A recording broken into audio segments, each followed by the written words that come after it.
For today's problem, we were given a sequence written from 5' to 3', and our goal is to write a sequence from 3' to 5' with its corresponding bases and figure out which one is a coding strain. So what we get is we pair cytosine with guanine, adenine with thymine, and we get this sequence. Now we got to look for our AUG amino acid because that indicates the coding strand. Is the initial amino acid. And though it doesn't say so right here, it says ATG. This is not an mRNA form. So because it's not an mRNA form, it doesn't have uracil. But if it was written in mRNA form, it would have AUG. So this is our coding strand. What we did next was we just flipped it and we get 5' to 3'. And we convert it to mRNA form by replacing the thymines with uracil as we did in this sequence. And if you look at these amino acids and you code for them at the bottom, you're going to get the given amino acids, valine, arginine, phenylalanine, and so on.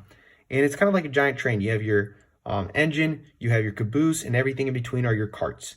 We're going to look at two mutations really quickly. Let's say somewhere along in the sequence, an adenine mutated to a guanine. Let's a purine mutating to a purine. So that's going to be considered transition mutation. And the same goes for the pyrimidines. Now, if a thymine mutated to an adenine, that's a pyrimidine mutating to a purine. That'd be considered transversion. So the first type of mutation we're going to look at is a missense mutation, and that's where one amino acid ends up coding for another one. So this is our original one. It coded for valine. It's GTC. So the thymine mutated to an adenine, which is pyrimidine and purine, so it's a transversion mutation. And when we take the mRNA sequence, it is now coding for aspartic acid. So it doesn't change the overall structure significantly from the original, but it does change the first CAR. The next one we're going to look at is a nonsense mutation, and that's where the amino acid now codes for a stop codon.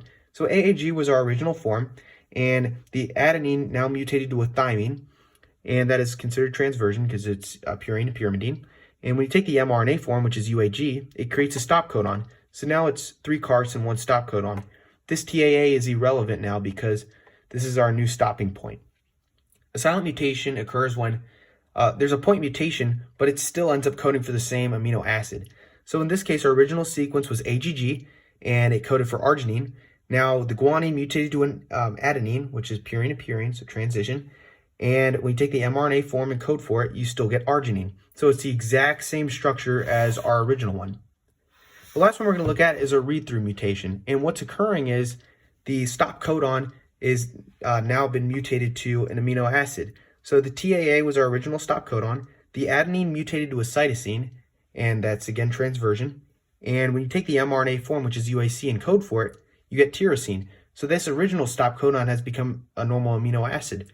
So now we don't have any caboose on this train. We just have 5 carts. And if you went down along the line, you probably would get a stop codon at some point. But for now, it's just these 5 carts and no stop codon. Thank you for watching. Here are my references.